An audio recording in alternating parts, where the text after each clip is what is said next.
Bonjour, dans cette capsule, nous allons essayer de comprendre quel est le moteur de la subduction. Alors, tout d'abord, la subduction océanique. Nous avons ici une lithosphère océanique avec sa croûte, son manteau lithosphérique. Cette lithosphère océanique plonge sous une lithosphère continentale. On voit la croûte continentale épaisse ici, et le manteau lithosphérique. Les roches de la croûte océanique sont des métagabbros à minéraux verts car celle-ci a été hydratée lors de son éloignement par rapport à l'axe de la dorsale. Puis lors de la subduction, il y a un métamorphisme haute pression, basse température qui fait qu'on obtient des roches ici de type métagabbro à glaucophane et des éclogites. Donc ceci est une subduction océanique. Suite à la subduction océanique, nous avons une subduction continentale. Nous avons là une lithosphère continentale, l'autre lithosphère continentale, et ici les restes de petits morceaux de lithosphère océanique ayant échappé à la subduction. Donc nous avons là cette lithosphère qui rentre en subduction sous cette lithosphère continentale. En fait, c'est une opération concomitante à la collision. Donc nous allons essayer d'expliquer la subduction océanique et la subduction continentale. Nous sommes obligés d'essayer de l'expliquer car d'après les calculs, la densité de la lithosphère océanique proche de la dorsale et celle de la lithosphère continentale sont très inférieures à celles de la sténosphère. Donc ces deux lithosphères ne peuvent théoriquement pas plonger dans la sténosphère. Les subductions océaniques et continentales ne sont pas possibles. En réalité, la densité de la lithosphère océanique va augmenter avec le vieillissement de celle-ci.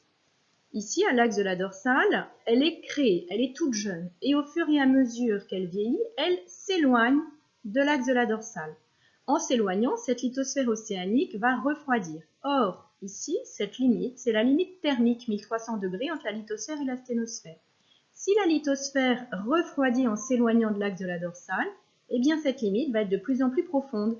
Donc la lithosphère va être de plus en plus épaisse. Mais elle va être plus épaisse parce que sa partie manteau va être plus importante. Or, regardez les densités.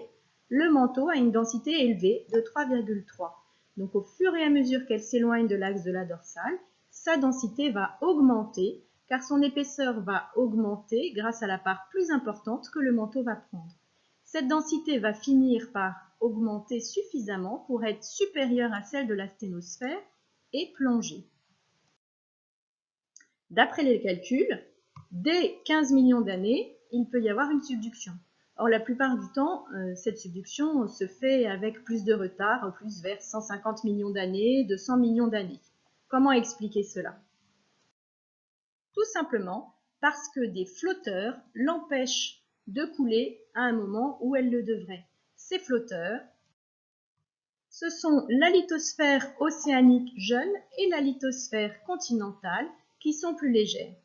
Mais au bout d'un moment, la lithosphère océanique plus vieille devient suffisamment dense pour plonger malgré ses flotteurs. Une fois que la subduction océanique est amorcée, un autre phénomène permet d'augmenter encore la densité de cette lithosphère océanique, c'est l'augmentation de la densité de ces roches la constituant qui se réalise par le métamorphisme haute pression basse température. Passons maintenant à la lithosphère continentale qui plonge à la suite de la lithosphère océanique alors que sa densité est très inférieure à celle de la sténosphère. Tout simplement, cette lithosphère continentale est tractée, tirée vers le bas par la lithosphère océanique qui est devenue très dense, ce qui lui permet, malgré sa faible densité, de rentrer en subduction sous l'autre lithosphère continentale. Donc, en résumé, la lithosphère océanique a pour moteur l'augmentation de sa densité par son refroidissement et par le métamorphisme haute pression, basse température dans la subduction. Et la subduction de la lithosphère continentale, son moteur, c'est tout simplement d'être tiré par la lithosphère océanique devenue très dense.